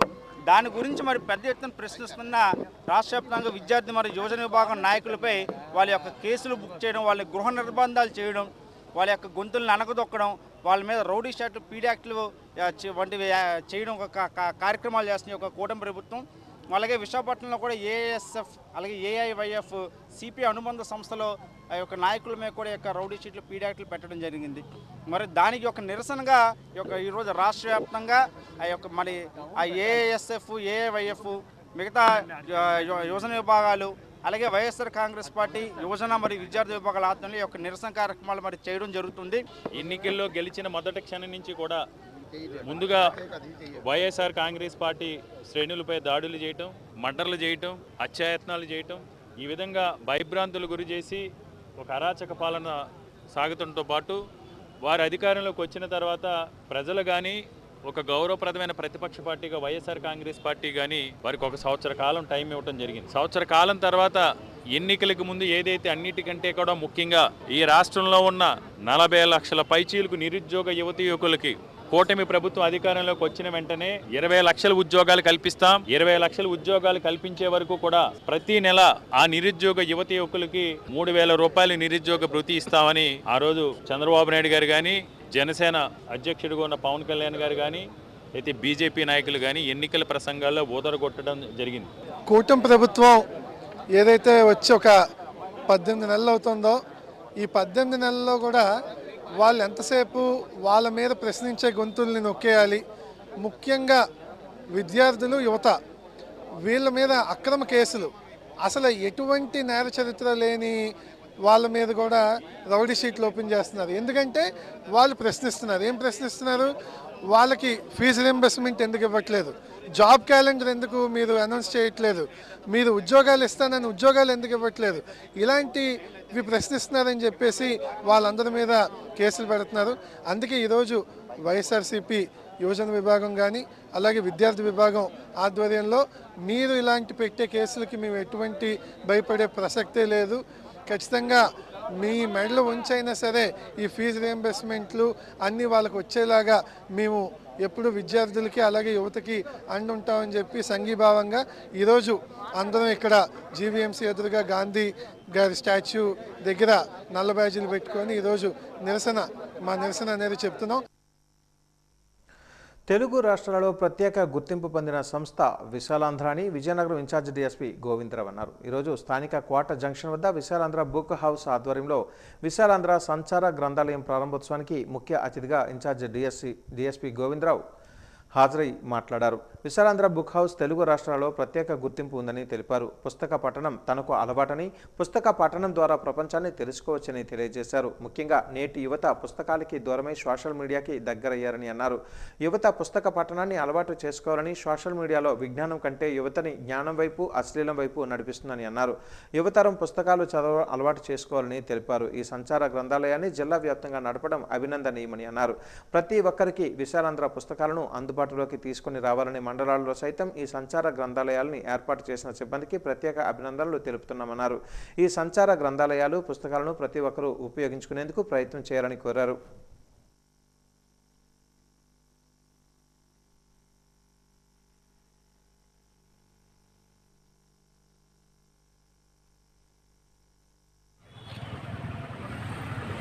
ఈరోజు ఈ విజయనగరం పట్టణంలో విశాలాంధ్ర ఈ బుక్ స్టాల్ ఓపెన్ చేయమడం అది చాలా గర్వంగా ఫీల్ అవుతున్నాను. ఎందుకంటే ఈ పుస్తకం అనేది ఒక జ్ఞానానికి ఒక పునాది లాంటిది. ముఖ్యంగా ఎప్పుడైతే ఈ ఎలక్ట్రానిక్ ఇది వచ్చిన తర్వాత యువతలో ఈ పుస్తకం మీద కాన్సన్ట్రేషన్ తగ్గింది. కానీ నిజమైన జ్ఞానం రావాలంటే పుస్తకం పఠన అవసరం. మరి విశాలాంధ్ర ఎంతో చారిత్రక నేపథ్యం ఉన్న హౌస్ ఇది, బుక్ హౌస్ ఇది. మన తెలంగాణ విడిపోయిన తర్వాత వాళ్ళేమో నవచేతనాన్ని పెట్టుకోవడం జరిగింది. ఈ విశాలాంధ్ర బదులు నవచేతనాన్ని పెట్టుకోవడం జరిగింది. మరి విశాలాంధ్ర మన విశాఖపట్నం, విజయనగరంలో కూడా శాఖలు ఉన్నాయి. దీనిలో ఈ పుస్తకాల్లో సాహిత్యం, కళలు అన్ని రంగాలకు సంబంధించి కూడా మనకి ఏదైతే జ్ఞానం అవసరం అన్ని రకాల పుస్తకాలు కూడా ఇందులో ఉన్నాయి. యువత ఈ బుక్స్ మీద కాన్సన్ట్రేషన్ చేసి ఈ బుక్స్తో కొని వాళ్ళ జ్ఞానాన్ని సంపాదించుకొని సొసైటీకి ఉపయోగపడాలని మేము కోరుకుంటున్నాం. ముఖ్యంగా యువత ఈ మాదక ద్రవ్యాలు ఇవన్నీ మాని ఎప్పుడైతే పుస్తక పఠనం చేస్తారో వాళ్ళ జ్ఞానం కూడా పెరిగి వాళ్ళ జీవితంలో వాళ్ళు అనుకున్న గోల్ సాధించి దేశానికి ఉపయోగపడే వ్యక్తులుగా వాళ్ళు తయారవుతారు. నివాస హక్కుల అమలు కోసం మురికివాడల నివాసుల సంక్షేమ సంఘం, ప్రగతిశీల మహిళా సంఘం చలో జీవీఎంసీ కార్యక్రమాన్ని నిర్వహించాయి. దొండపర్తి డిఆర్ఆర్ కార్యాలయం నుంచి జీవీఎంసీ గాంధీ విగ్రహం వరకు ర్యాలీగా వచ్చి అనంతరం అక్కడ బహిరంగ సభ నిర్వహించారు. ఈ సందర్భంగా పీఓడబ్ల్యూ రాష్ట్ర అధ్యక్షురాలు ఎం లక్ష్మి మాట్లాడారు. దళిత, బహుజన, పేద ప్రజల సౌకర్యాల పట్ల జీవీఎంసీ నిర్లక్ష్యం చూపుతోందని మండిపడ్డారు. విశాఖ నగర జనాభాలో దాదాపు 12 లక్షల మంది మురికివాడలలో నివసిస్తున్నారని, అయితే వీరికి సౌకర్యాలు కల్పించాలనే చట్టపరమైన బాధ్యతను మున్సిపల్ అధికారులు విస్మరిస్తున్నారని వాపోయారు. అవినీతిలో కూరుకుపోయిన జీవీఎంసీ అధికారులు కబ్జాదారులంతా లబ్ధిదారులను ఆక్రమణదారులుగా చూపిస్తున్నారని మండిపడ్డారు. మురికివాడల నివాసితులకు నివాస ప్రదేశాలలో పట్టాలు ఇవ్వాలని, లేని పక్షంలో ఆందోళనను తీవ్రతరం చేస్తామని హెచ్చరించారు. పట్ల తీవ్ర నిర్లక్ష్యంతో జీవీఎంసీ వ్యవహరిస్తుంది. అవినీతిమయంలో కూరుకుపోయిన జీవీఎంసీ పేద ప్రజలకు పట్టాలు ఇవ్వడానికి ముందుకు రావడం లేదు. ఈరోజు యాజమాన్య హక్కుతో సంబంధం లేకుండా అందరికీ కూడా మౌలిక వసతులు కల్పిస్తానని హామీ ఇచ్చింది. దానికి తగ్గట్టుగా సర్కులర్లు కూడా పాస్ చేసింది. కానీ అవన్నీ ఏమీ అమలుకు నోచుకోలేదు. ఇదే కాదు, మేము మొత్తం నోటిఫై చేస్తామని చెప్పింది. స్మార్ట్ సిటీగా ప్రకటించిన తర్వాత ఐడెంటిఫై చేసిన స్లమ్స్ అన్ని కూడా నోటిఫై చేయడానికి కావాల్సిన నిధుల్ని కేంద్ర ప్రభుత్వం నుంచి రాబట్టింది. కానీ ఒక్క స్లమ్ను కూడా రాబట్టిన తర్వాత ఒక్క స్లమ్ను కూడా నోటిఫై చేయలేదు. ఈ రోజు విశాఖ సంబంధించిన మాస్టర్ ప్లాన్స్ లో VMRDA Visakha metropolitan reason development authority Visakha సంబంధించిన దాంట్లో మాస్టర్ ప్లాన్ లో ఎక్కడ పేద ప్రజలకు చోటు లేదు. పేద ప్రజల యొక్క ప్రణాళిక, నగర ప్రణాళికలో పేదలకు స్థానం లేదు. కాబట్టి ఈ రోజు మురికివాడలు ఎక్కడున్న మురికివాడల్ని అక్కడ అభివృద్ధి చేయడానికి చర్యలు తీసుకోవాలి. 1956 యాక్ట్ ఏదైతే ఉందో ఏపీ స్లమ్ యాక్ట్ ప్రకారం అన్ని మురికివాడలు నోటిఫై చేయాలి. భవిష్యత్తులో ఏర్పడబోయే మురికివాడలు ఏర్పడకుండా బీపీఎస్ ఎల్ఆర్ఎస్ ద్వారా భవనాలు లేఅవుట్లను క్రమబద్ధీకరణ చేసుకునేందుకు ఇదే చివరి అవకాశమని, దీనిని ప్రజలు సద్వినియోగం చేసుకోవాలని ప్రణాళిక విభాగం రీజనల్ డైరెక్టర్ చామంతి అన్నారు.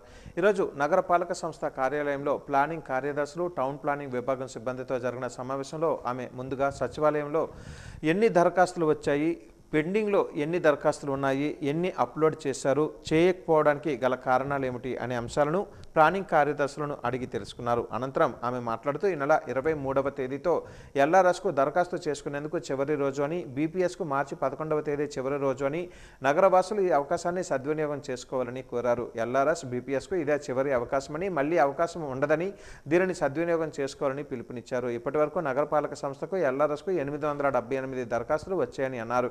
వాటిలో 440 అప్రూవల్ పొందారని చెప్పారు. మరో 105 దరఖాస్తులు సక్రమంగా లేకపోవడంతో తిరస్కరించడం జరిగిందన్నారు.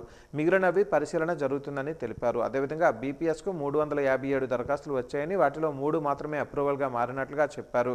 మిగిలిన దరఖాస్తులు పరిశీలన జరిగిన తర్వాత అప్రూవల్ ఇవ్వడం జరుగుతుందన్నారు. అదేవిధంగా అప్రూవల్ అయిన వాటికి చెల్లించాల్సిన డబ్బుల విషయంలో ప్రభుత్వం విడతల వారీగా చెల్లించేందుకు అవకాశం కల్పించిందని అన్నారు.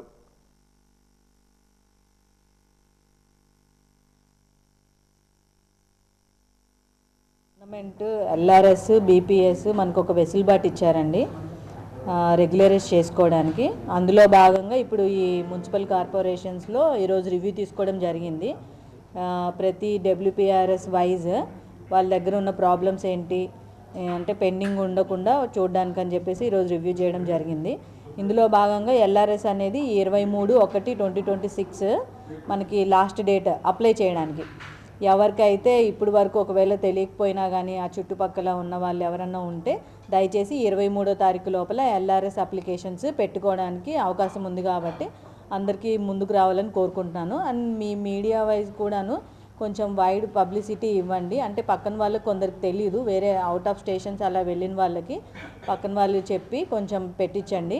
సో దట్ ఇదే లాస్ట్ టైం ఉంటుంది. ఇంక ఎల్ఆర్ఎస్ కానీ బీపీఎస్ కానీ ఇంకెప్పటికీ రాదు. మళ్ళీ వేరే 14% ఛార్జెస్ కట్టించేసి మేము బిల్డింగ్ ప్లాన్ తీసుకోవచ్చు అన్న అపోహలో అందరూ ఉంటున్నారు ఈ ఎల్ఆర్ఎస్ పెట్టుకోకుండా. సో అలాంటి నెక్స్ట్ టైంకి ఏమీ ఉండవని చెప్పేసి నేను మీకు చెప్పడం జరుగుతుంది. అండ్ దెన్ దాంట్లో భాగంగా ఇంకొకటి బీపీఎస్ అండి. బీపీఎస్ అనేది మనం మార్చి 11వ తారీఖు వరకు మనకు అప్లికేషన్స్ పెట్టుకోవడానికి అవకాశం ఉంది. సో అందరూ దయచేసి ఇప్పటి వరకు చిన్న డీవియేషన్ ఏమున్నా కానీ వాళ్ళందరూ ఈ బీపీఎస్లో అప్లై చేయాలని కోరుకుంటున్నాను. దెన్ నెక్స్ట్ ఈ బీపీఎస్లో ఇంకొక అవకాశం, మంచి అవకాశం ఏమి ఇచ్చారని అంటే అండి, ఏదైతే మనం పీనల్ అమౌంట్ కట్టుతున్నామో అది పీనల్ అమౌంట్ ఒకేసారి కట్టకుండా ఇన్స్టాల్మెంట్ వైజ్ కట్టడానికి వెసులుబాటు ఇచ్చారు. ఒక్కసారి మేము పే ఇంటిమేషన్ ఇంత కట్టాలి అని అప్లికెంట్కి ఇచ్చిన తర్వాత వాళ్ళు ఇన్స్టాల్మెంట్ వైజ్ బీపీఎస్ అప్లికేషన్కి డబ్బులు కట్టేలాగా వెసులుబాటు ఇచ్చారు. సో అది ఒకరు గమనించుకొని మీకు ఇంత అవకాశం ఇచ్చినందుకు మీరు సద్వినియోగం చేసుకోవాలని కోరుకుంటున్నాను. టిడ్కో గృహ నిర్మాణాల్లో మరింత వేగం పెంచే దిశగా చర్యలు తీసుకుంటామని విశాఖ జిల్లా ఇన్ఛార్జ్ మంత్రి డోలా బాల వీరాంజనేయ స్వామి తెలిపారు. జిల్లా సమీక్షా మండలి సమావేశం అనంతరం కలెక్టరేట్ వీడియో కాన్ఫరెన్స్ హాల్లో collector Harendra Prasad, NTR Vaidya Seva trust chairman Seethamraju Sudhakar, AP growers oils seeds corporation chairman Gandi బాబ్జీలతో కలిసి మీడియా సమావేశంలో మాట్లాడారు. టిడ్కో గృహ నిర్మాణాల విషయమే ముఖ్యమంత్రి, మంత్రి నారాయణలను కలిసి నివేదిస్తామని చెప్పారు. పారిశుద్ధ్యం, త్రాగునీరు సరఫరాకు అత్యంత ప్రాధాన్యతనివ్వాలని, వీధి దీపాల నిర్వహణపై ప్రత్యేక శ్రద్ధ వహించాలని, సచివాలయాలలో మౌలిక వసతులు మెరుగుపరచాలని అధికారులను ఆదేశించినట్లుగా చెప్పారు. పాఠశాలలలో వసతులను మరింత మెరుగుపరిచేందుకు అలాగే అవసరమైన చోట మరమ్మతులు చేపట్టాలని అధికారులను ఆదేశించినట్టుగా చెప్పారు. అసాంఘిక కార్యకలాపాలపైన అలాగే గంజాయి, ఇతర మాదక ద్రవ్యాల వినియోగం, వ్యాపారంపై పటిష్ట నిఘా ఉంచాలని కూడా అధికారులకు స్పష్టమైన ఆదేశాలు ఇచ్చినట్లుగా చెప్పారు. అభినందించదగ్గ అంశం అండి. ఇందులో చాలా అంశాలు ఏటీఆర్లో చేశారు, కొన్ని పెండింగ్ ఉన్నాయి. వాటిని కూడా ఎలా చేయాలనే దాని మీద కలెక్టర్ గారు మిగిలిన సంబంధిత అధికారులతోటి మాట్లాడడం జరిగింది. ముఖ్యంగా మనం చెప్పిన దానిలో శానిటేషన్, అప్పుడప్పుడు కూడా మీడియాలో చిన్నగా ఇక్కడ శానిటేషన్లో కొన్ని ఇష్యూస్ ఉన్నాయని చెప్పేసి చూస్తూ ఉన్నాం. అలాంటివి కూడా లేకుండా మనం చర్యలు తీసుకోవాలని చెప్పేసి జీవీఎంసీ వాళ్ళని చెప్పడం జరిగింది. లెగసీ వేస్ట్ కూడా మనకి ఉన్నదాన్ని కూడా మనం క్లియర్ చేద్దాం అనుకున్నాం, కానీ by the end of January clear చేస్తామని చెప్పేసి మన అధికారులు కూడా చెప్పడం జరిగింది. ముఖ్యమంత్రి గారు ఇది విశాఖపట్నంలో మనం అత్యధికంగా పెట్టుబడులు తీసుకొస్తా ఉన్నాం, ఇది గ్లోబల్ సిటీగా గుర్తింపు తీసుకొస్తున్నాం, మహిళలకి అత్యంత భద్రతాపరమైనటువంటి నగరంగా భారతదేశంలోనే గుర్తింపు తీసుకురావడం జరిగింది. ఈ ప్రాంతంలో మనకి సేఫ్టీ, సెక్యూరిటీ, అదేవిధంగా శానిటేషన్ క్లియర్గా ఉండాలని చెప్పేసి ఎప్పుడూ క్యాబినెట్ కానీ ఎక్కడ సందర్భం వస్తే విశాఖపట్నం గురించి చాలా ఒక మంచితో ముఖ్యమంత్రి గారు దీని గురించి కామెంట్ చేస్తారు. ఇక్కడ చాలా పీస్ఫుల్నెస్ ఉండాలనేది కూడా వారి ఆలోచన. శానిటేషన్ అయితే మంచిగా ఉండాలనేది వారి అభిమతం. దానికి తగిన విధంగా శానిటేషన్స్లో చేయాలని చెప్పి చెప్పడం జరిగింది. పోయినసారి శానిటరీ వర్కర్స్ తక్కువగా అంటే కొంతమందిని నియమించుకున్నామని చెప్పారు. ఇంకా అవసరం చోట కూడా ఎంప్లాయీస్ అపాయింట్ చేసుకొని పూర్తి స్థాయిలో ఈ చర్యలు తీసుకోవాలని చెప్పడం జరిగింది. అదేవిధంగా భూముల సర్వే కూడా, సర్వేతో పాటు సర్వేలు స్కెచెస్ ఇస్తే బాగుంటుందని చెప్పేసి మన ఎమ్మెల్యేలు సూచించారు. దాని విధంగా కూడా సర్వే డిపార్ట్మెంట్ నుంచి ఆ ల్యాండ్కి సంబంధించినటువంటి సర్వేస్ కూడా స్కెచ్ కూడా ఇచ్చే విధంగా చర్యలు తీసుకోవడానికి జిల్లా యంత్రాంగం కలెక్టర్ గారు సంబంధ ఏడీ గారికి కూడా సూచన చేయడం జరిగింది. తెలుగు సంస్కృతి సాంప్రదాయాలను నేటి తరానికి తెలియజేయాలనే ఉద్దేశంతో ఈరోజు సంక్రాంతి సంబరాలను నిర్వహించామని మహారాజా సంస్కృత ఉన్నత పాఠశాల ప్రధానోపాధ్యాయులు లలిత కుమారి తెలిపారు. సంక్రాంతి అంటే భోగి మంటలు, రంగుల రంగవల్లులు, గొబ్బెమ్మలతో కోలాహలాన్ని తీసుకొచ్చే పండుగ సంక్రాంతి పండుగ. నేటి ఆధునిక యుగంలో సంస్కృతి సాంప్రదాయాలు ప్రక్కన పెట్టి పాశ్చాత్య సంస్కృతికి అలవాటు పడుతున్న నేటి తరానికి మన సాంప్రదాయ పండుగ సంక్రాంతి కోసం తెలియజేసే విధంగా ఈరోజు పాఠశాలలో పండుగ వాతావరణాన్ని ఏర్పాటు చేశామని అన్నారు.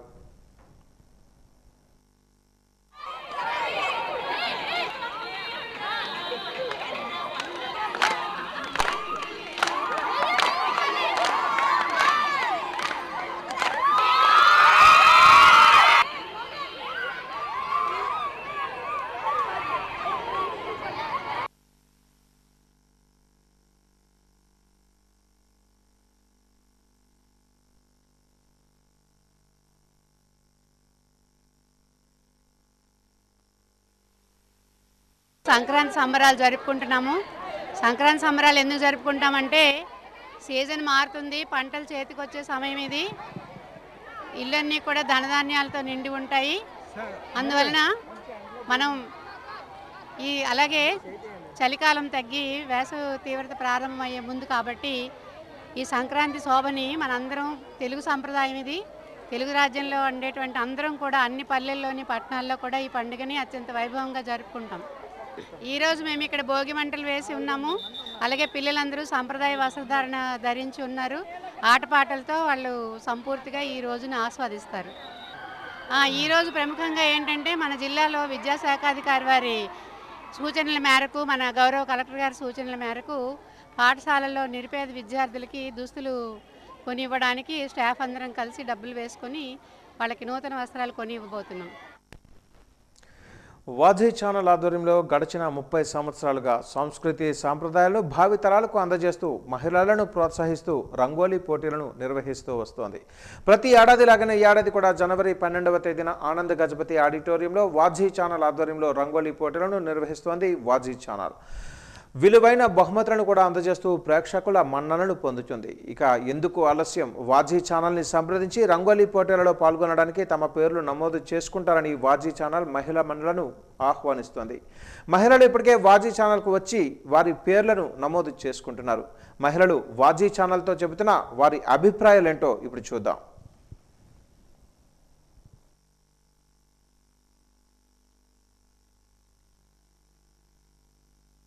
హ్యాపీ పొంగల్. హాయ్ వాజీ. హ్యాపీ పొంగల్. మిస్ గంగోత్రి, మాది కనపాక గొల్లవీధి. వాజీ ఛానల్ అంటే మాకు చాలా ఇష్టం. వాజీ ఛానల్లో మంచి ప్రోగ్రామ్స్ ఇస్తూ ఉంటారు. ప్రతి ఇయర్ కూడా ముగ్గుల పోటీ బాగా పెడుతుంటారు. ఈ ఇయర్ కూడా పెడుతున్నారు. మేము లాస్ట్ ఇయర్ కూడా పాల్గొన్నాం. మంచి మంచి విలువైన బహుమతులు గెలుచుకున్నాం. ఈ ఇయర్ కూడా పాల్గొబోతున్నాం. మీరు కూడా పాల్గొనండి. ఆనంద్ గజపతి ఆడిటోరియంలో 12వ తారీఖున జరుగుతుంది. మీరు కూడా వచ్చి మంచి బహుమతులు గెలుచుకోవాలని కోరుకుంటున్నాం. వాజీ ఛానల్ చాలా మంచిది. ముగ్గుల పోటీ పెడుతుంటారు. ప్రతి సంవత్సరం నేను పాల్గొంటాను. ఈ సంవత్సరం కూడా నేను పాల్గొంటాను. మీరు కూడా పాల్గొనాలని నేను అనుకుంటాను. ముగ్గుల పోటీలు హౌసీ చాలా మటుకు పెడతారు. అందరూ పాల్గొనాలని కోరుకుంటున్నాను. బహుమతులు బాగున్నాయి. లేదు, ఫస్ట్ వరకు వచ్చి ఆగిపోయింది. వాజీ మ్యూజిక్ ఛానల్ ఎక్కువ చూస్తూ ఉంటాం. మంచి మంచి హౌసీలు అనగా ముగ్గుల పోటీలు అనగా మంచి మంచి ప్రోగ్రాంలు పెడతారు వాజీలోని. మీరు కూడా పాల్గొనండి. ఈసారి ఆనంద్ గజపతి ఆడిటోరియంలో పెడుతున్నారు ఈ నెల 12వ తేదీన. నమస్తే, మేము ఎప్పుడు కూడా వాజీ ఛానల్ చూస్తూ ఉంటాం. అది కనపాక. మేము ఎప్పుడు ప్రతి సంవత్సరం వాజీ ఛానల్ వారు నిర్వహిస్తున్న ముగ్గుల పోటీల్లో పాల్గొంటున్నాము. మేము అందులో బహుమతులు కూడా గెలుచుకున్నాము. మీరు కూడా ఈ ఆనంద గజపతి ఆడిటోరియంలో ప్రతి సంవత్సరం నిర్వహించే ముగ్గుల పోటీల్లో మీరందరూ కూడా పాల్గొవలసిందిగా కోరుచున్నాం. ఈ నెల 12వ తారీఖున మీరందరూ కూడా ఆనంద గజపతి ఆడిటోరియంలో ముగ్గుల పోటీలో పాల్గొవలసిందిగా కోరుచున్నాం. అంటే మన సంస్కృతికి సాంప్రదాయకి ప్రతీక మన కల్చర్. మంచిదే, ఎందుకంటే మన కల్చర్ అంతా బయటపడుతుంది కదా పండగల పూటే కదా. ఉట్టప్పుడు ఎవరి మట్టుకు వాళ్ళు ఉన్నా పండగల పూటే ఇటువంటివన్నీ బయటకు వస్తూ ఉంటాయి. వాజీ ఛానల్ అంటే మాకు చాలా చాలా ఇష్టం. ఎప్పుడు మేము వాజీ ఛానల్లే చూస్తూ ఉంటాం. ప్రోగ్రాలు మంచి మంచి ప్రోగ్రాలు పెడతారు. ప్రతి సంవత్సరం ముగ్గులు పోటీలు గట్రా పెడతారు. అందులో కూడా మేము పాల్గొంటాం. ఒకసారి మాకు ఫేజ్ కూడా వచ్చింది. ఈ ఏడాది కూడా మళ్ళీ పోటీ పెడతారు. మీరు అందరూ పాల్గొనగా నేను కోరుకుంటున్నాను. 12వ తారీఖుని జనవరి మేము కూడా పాల్గొంటాం. అందులోనే మాకు చాలా ఆనందంగా ఉంది. మంచి మంచి గిఫ్ట్లు కూడా పెడుతున్నారు. ప్రోగ్రామ్ చాలా బాగా చేస్తున్నారు. అందరూ మెచ్చుకునేటట్టు. నా పేరు యశస్విని. నాకు వాజీ ఛానల్ అంటే చాలా ఇష్టం. నేను గీతాంజలి స్కూల్లో చదువుతున్నాను.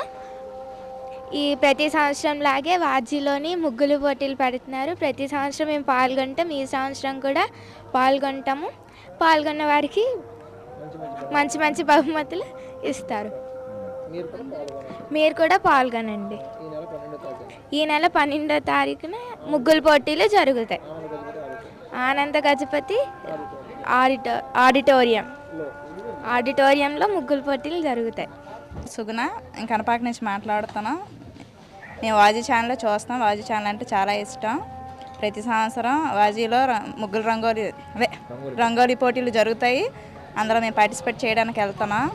ఈ సంవత్సరం కూడా రంగోలీ పోటీలు జరుగుతున్నాయి ఆనంద గజపతి ఆడిటోరియంలో. ఈ సంవత్సరం కూడా మేము పాల్గొనదలుచుకుంటున్నాం. మంచి మంచి బహుమతులు వస్తున్నాయి. మీరు కూడా ఆ రంగోలీ పోటీలకి వెళ్ళాలని కోరుకుంటున్నాం. అందరికీ ధన్యవాదములు. ఈ వాజీ ఛానల్లో ప్రతి సంవత్సరం కూడా ముగ్గులు పోటీలు జరుగుతుంటాయి. నేను కూడా ప్రతి సంవత్సరం కూడా ముగ్గులు పోటీలో పాల్గొంటూ ఉంటాను. ఈ నెల 12వ తారీఖున ఆడిటోరియంలోని ఆనంద్ గజపతి ఆడిటోరియంలోని ముగ్గుల పోటీ జరుగుతున్నది. ఎవరైనా తప్పకుండా పాల్గొనాలని మేము కోరుకుంటున్నాం. అందరికీ ధన్యవాదములు. ఆనంద్ గజపతి ఆడిటోరియంలోని ముగ్గుల పోటీ జరుగుతుంది. ప్రతి ఒక్కరు వచ్చి దీంట్లో పాల్గొనాలని మరి కోరుతున్నాం. మా ప్రత్యేక బహుమతులు కూడా అందరికీ ఉంటాయి. మాకు కూడా చాలా బహుమతులు వచ్చాయి. మీరు కూడా రావాలని కోరుకుంటున్నాం. అందరికీ ధన్యవాదాలు. వాజీ ఛానల్ ప్రతి సంవత్సరం రంగులు ముగ్గులు పోటీలు గట్రా జరుగుతాయి. ప్రతిరోజు పండగ రంగుల పోటీల్లోనే మంచి గిఫ్ట్లు గట్రా ఇస్తూ ఉంటారు. మేము కూడా పాల్గొన్నాం. మీరు కూడా పాల్గొనాలని మరీ కోరుకుంటున్నాం.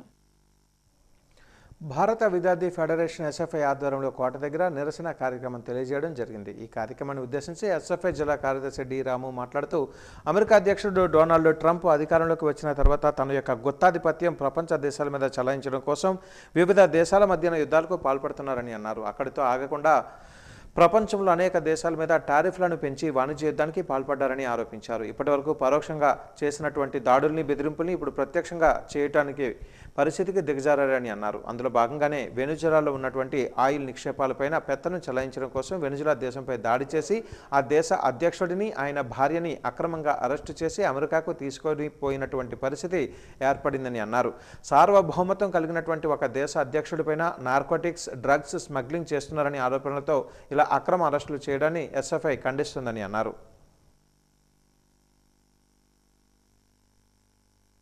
జిల్లా కార్యదర్శి అమెరికా అధ్యక్షుడు డొనాల్డ్ ట్రంప్ ఒక దేశంపై దండయాత్ర చేసి అక్కడ ఉన్నటువంటి వెనిజులా అధ్యక్షుడిని కిడ్నాప్ చేసి అమెరికా న్యూయార్క్ కోర్టులో ప్రవేశపెట్టడం అనేది ఏదైతే ఉందో ఇది దుర్మార్గం అని చెప్పేసి ఎస్ఎఫ్ఐగా మేము భావిస్తూ ఉన్నాము. ఏదైతే అమెరికా వెనిజులాలో ఉన్నటువంటి ఆయిల్ నిక్షేపాలు ఉందో ఈ ఆయిల్ నిక్షేపాలపైన పెత్తనం చెలాయించడం కోసం ఈ రకమైనటువంటి దుందుడు చర్యలకు పాల్పడుతుంది. ఇది ఇప్పటితోనే మొదలైంది కాదు. గతంలో కూడా అనేక సందర్భాల్లో ఇటువంటి చర్యలకు అమెరికా పాల్పడింది. అదేవిధంగా భారతదేశంపై ఈరోజు భారతదేశం నన్ను సాటిస్ఫాక్షన్ చేయడానికి మాత్రమే ఉంది.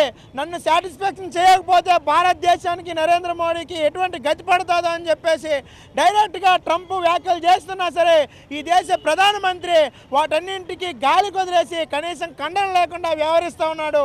ఈ దేశ భవిష్యత్తుని ఈ దేశ సార్వభౌమాధికారాన్ని మొత్తాన్ని అమెరికాకు తాకట్టు పెట్టే ప్రయత్నం ఈ దేశ ప్రధానమంత్రి చేస్తూ ఉన్నాడు. దీన్ని ఎస్ఎఫ్ఐ తీవ్రంగా ఖండిస్తూ ఉంది. ఎప్పటికైనా అమెరికా సామ్రాజ్యవాదం నశించాలి. దానికి వ్యతిరేకంగా ప్రధానమంత్రి ఖండించాలి.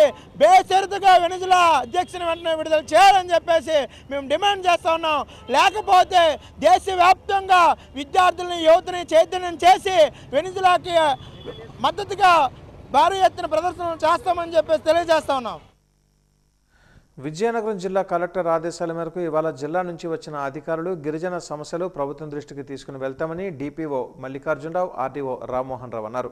బొబ్బిలి మండలం గోపాలరాయుడిపేట పంచాయతీలో ఉన్న గిరిజన గ్రామాలను శుక్రవారం సందర్శించారు. గిరిజన గ్రామాలు ఏర్పాటు చేసుకుని ఎన్నో ఏళ్ల నుంచి జీవనం సాగిస్తున్న మౌలిక సౌకర్యాలు, రేషన్ కార్డులు, ఓటు హక్కు, అంగన్వాడీ కేంద్రాలు, ప్రభుత్వ పాఠశాలలు లేకపోవడంతో తీవ్ర ఇబ్బందులు పడుతున్నామని అధికారుల ముందు గిరిజనులు మొరపెట్టుకున్నారు. మౌలిక సౌకర్యాలు కల్పించి అంగన్వాడీ కేంద్రాలు, పాఠశాలలు ఏర్పాటు చేసి ఆధార్ కార్డులు, రేషన్ కార్డులు లేని వారికి ఓటు హక్కు కల్పించాలని కోరారు. గిరిజనుల సమస్యలను ప్రభుత్వం దృష్టికి తీసుకుని వెళ్తామని అధికారులు చెప్పారు.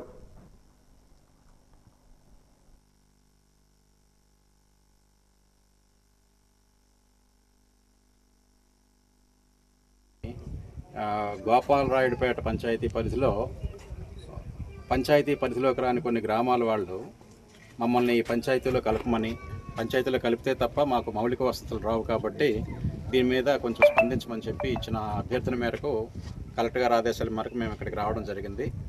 ఈ జిల్లా కాకుండా పక్క జిల్లా నుంచి ఎప్పటి నుంచో వలస వచ్చి ఇక్కడ ఉంటున్నట్టు అర్థమైంది. కొంతమందికి అక్కడ గుర్తింపు కార్డులు అలాగే పెన్షన్లో ఉండటం కూడా గుర్తించడం జరిగింది. ఇప్పుడు వీళ్ళు ఇక్కడ ఒక 5 గ్రామాలుగా వీళ్ళు నివాసాలు ఏర్పాటు చేసుకున్నారు. ఇక్కడ సాగు కూడా చేసుకుంటున్నారు.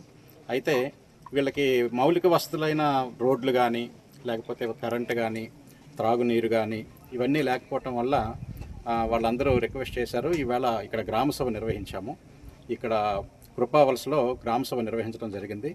నిర్వహించి ఇప్పుడు ఈ బొబ్బిలి మండలంలో ఉన్న గోపాలరాయుడుపేట నుంచి ఈ సెక్రటేరియట్ సిబ్బందిని ఇక్కడ సర్వే చేయడానికి కూడా నియమించడం జరిగింది. మరొక 2 గంటల్లో మొత్తం అన్ని విలేజ్ల్లో తాలూకా వివరాలన్నీ వాళ్ళు తీసుకుంటారు. తీసుకున్న తర్వాత ఆ వివరాలని కలెక్టర్ గారికి, తర్వాత పిఓ ఐటీడీఏ గారికి విన్నవించడం జరుగుతుంది. దాని మీద వీళ్ళకి ఇక్కడ ఉన్న పరిస్థితులను బట్టి, అవకాశాలను బట్టి కూడా వాళ్ళు ఏమైతే కోరుకుంటున్నారో మౌలిక వసతులు, తర్వాత వాళ్ళకి కావాల్సిన బెనిఫిట్స్ ఇవన్నీ అవకాశం మేరకు ఇవ్వడం జరుగుతుంది. పార్వతీపురంలో మాజీ ప్రధాని అటల్ బిహారీ వాజ్పేయి విగ్రహావిష్కరణ కార్యక్రమం ఘనంగా జరిగింది. ఈ కార్యక్రమానికి ముఖ్య అతిథిగా బీజేపీ రాష్ట్ర అధ్యక్షులు పీబీఎన్ మాధవ్, మంత్రి సంధ్యారాణి, ప్రభుత్వ వీపు తోయక జగదీశ్వరితో పాటు ఎమ్మెల్యేలు బోనెల విజయచంద్ర, నిమ్మక జయకృష్ణ హాజరయ్యారు. బీజేపీ జిల్లా అధ్యక్షులు ద్వారపిరెడ్డి శ్రీనివాస్ ఆధ్వర్యంలో ఎమ్మెల్యే విజయచంద్ర క్యాంపు కార్యాలయం నుంచి నవరి కాలనీ వై జంక్షన్ వరకు కూటమి నాయకులు బైక్ ర్యాలీ నిర్వహించారు. అనంతరం వై జంక్షన్ వద్ద 7.5 అడుగుల అటల్ బిహారీ వాజ్పేయి విగ్రహాన్ని మాధవ్ ఆవిష్కరించారు. మంత్రి సంధ్యారాణి మాట్లాడుతూ భారతరత్న వాజ్పేయి గొప్ప నాయకుడు, మహనీయుడు అని అన్నారు. వాజ్పేయి కృషితో దేశం మొత్తం రోడ్డు కనెక్టివిటీ ఏర్పడిందని, ఆయన సారథ్యంలో జాతీయ రహదారులు నిర్మించారని అన్నారు. ఎప్పుడూ శాంతి కోరుకునే వాజ్పేయి శత్రుదేశమైన పాకిస్తాన్తో స్నేహ సంబంధం కోసం లాహోర్ వెళ్లి వారి ప్రధానితో మాట్లాడారని తెలిపారు. ప్రతిపక్ష రాజకీయ నాయకులను గౌరవించిన మహనీయుడు వాజ్పేయి అని కొనియాడారు. 2 ఎంపీ సీట్లతో మొదలుపెట్టి కేంద్రంలో కాంగ్రెస్కు ప్రత్యామ్నాయంగా బీజేపీని బలోపేతం చేసి అధికారంలోకి తీసుకుని వచ్చిన రాజకీయ దురంధరుడు వాజ్పేయి అని కొనియాడారు. చేసిన మొట్టమొదటి పని మహానుభావుడు డిసెంబర్ 25, 1924లో మధ్యప్రదేశ్లో జన్మించినటువంటి ఒక మహాయోధుడు అని చెప్పాలి. అలాంటి మహానుభావుడు 96, 98, 99 వరుసగా 3 సార్లు కూడా ప్రధానమంత్రి స్థాయిలో ఉండి పాకిస్తాన్, భారతదేశంలో కూడా మనం విరోధులుగా కాదు స్నేహంగా ఉండాలి అని లాహోర్ బస్సు వేయించి శాంతి చర్చలు చేయించినటువంటి మహాపుణ్యాత్ములైన అలాంటి మనిషి విగ్రహం ఇక్కడ మనం పెట్టుకోవటం నాకు చాలా సంతోషంగా ఉంది. ఈరోజు మనం బయటకు ఎక్కడికైనా వెళ్తే మనకు రోడ్డు ఉందా అని అడుక్కుంటాం. యాక్చువల్గా ఈ రోడ్డు కావాలి, ఆ రోడ్డు కావాలని. ఆ రోజుల్లోనే జాతీయ రహదారులు అంటే ఎలా ఉండాలి అని, సువర్ణ చతుర్ముఖి అని జాతీయ రహదారులు వేయించినటువంటి ఒక మహానుభావుడు ఎవరు అంటే అటల్ బిహారీ వాజ్పేయి అని గర్వంగా చెప్పుకోగలం. ఈరోజు ప్రతి రాష్ట్రానికి కనెక్టివిటీ కానీ, ప్రతి రాష్ట్రాలతో పాటు రాజధానుల కనెక్టివిటీ కానీ ఈరోజు మనం సునాయాసంగా విజయవాడ, హైదరాబాద్ ఇట్లాంటి నగరాలు వెళ్ళిపోతున్నాము అని అంటే ఆ మహానుభావుడు ఆ రోజు వేసినటువంటి ఒక సంస్కరణలవి. దేశాన్ని ఏ విధంగా నడిపించాడనే నేతృత్వం మనకి తప్పనిసరిగా కనిపిస్తుంది. ఆయన నేతృత్వాన్ని దేశమంతా కూడా తప్పనిసరిగా అనుసరించాలి. ఆయన ఏ విధంగా పరిపాలన అందించాడో దాన్ని సుపరిపాలన దివస్గా మన ప్రియతమ ప్రధాని నరేంద్ర మోడీ గారు ఆయన పుట్టినరోజు డిసెంబర్ 25 దాన్ని ఆ విధంగా నామకరణం చేసి దేశవ్యాప్తంగా పరిపాలన అంటే ఏమిటి అనేది చూడాలి అంటే దానికి ఒక గీటురాయి అటల్ బిహారీ వాజ్పేయి గారి పరిపాలన. కనుకే ఆయన నేతృత్వం మనందరికీ ఆదర్శం.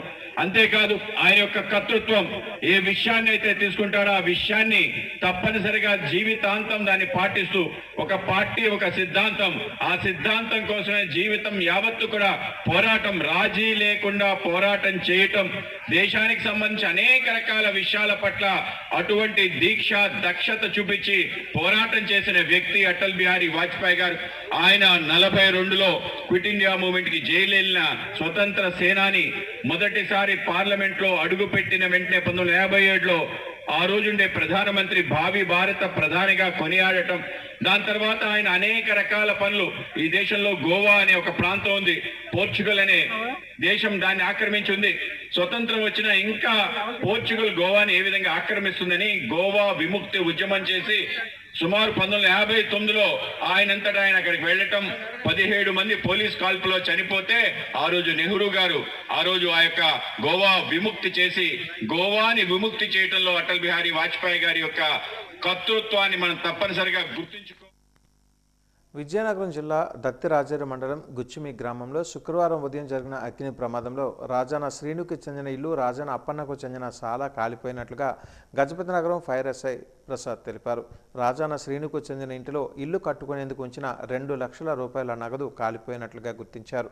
అదేవిధంగా 2 బైకులు కాలిపోయాయని చెప్పారు. మొత్తంగా 4 లక్షల రూపాయల వరకు ఆస్తి నష్టం ఉంటుందని అంచనా వేశారు.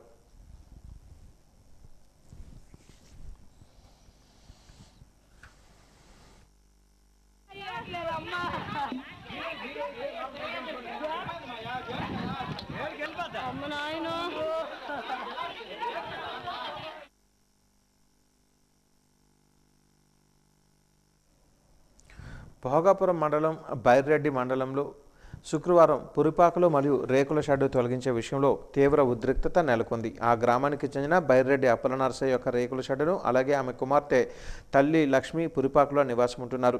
హడావిడిగా ఖాళీ చేయమంటే మేము ఖాళీ చేసేది ఎలాగని, ఎక్కడ ఉండాలని 2 రోజులు గడువు ఇవ్వమని అధికారులను కోరగా సస్యమిరా అంటూ tahsildar Ramanamma, circle inspector Durgaprasad, GMR సంస్థ ప్రతినిధులతో పాటు రెవెన్యూ సిబ్బంది 20 మంది పోలీసులు అక్కడకు చేరుకొని బాధితులకు నచ్చజెప్పినప్పటికీ వినుకోకుండా అడ్డు తగలడంతో జేసీబీ ద్వారా పురిపాకను రేకుల షెడ్డును తొలగించేందుకు ప్రయత్నించగా ఆ ఇంటి యజమానులు నిరాకరించేందుకు అడ్డు తగిలే ప్రయత్నం చేసినప్పటికీ ఈరోజు తప్పనిసరిగా తొలగించాలని అధికారులు ప్రయత్నాలు సాగించారు.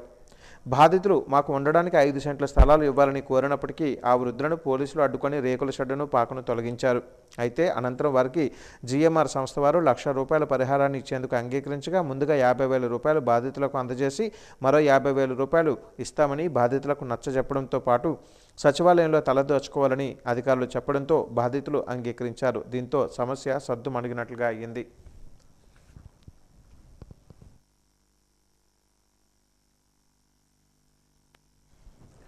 వాజీ న్యూస్ ముగించే ముందు ముఖ్యాంశాలు మరొకసారి. టిడ్కో గృహ నిర్మాణాల వేగం పెంచేలా చర్యలు. డిఆర్సీ సమావేశం వివరాలను మీడియాకు వెల్లడించిన జిల్లా ఇన్ఛార్జ్ మంత్రి బాల వీరాంజనేయ స్వామి.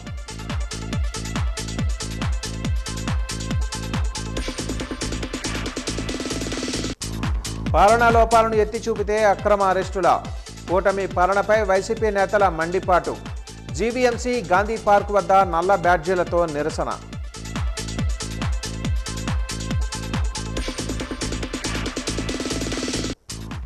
మాజీ ప్రధాని అటల్ బిహారీ వాజ్పేయి విగ్రహావిష్కరణ చేసిన బీజేపీ అధ్యక్షుడు మాధవ్, మంత్రి సంధ్యారాణి. భారత దేశాభివృద్ధికి విశేష సేవలు చేసిన మహోన్నత వ్యక్తి అని వెల్లడి.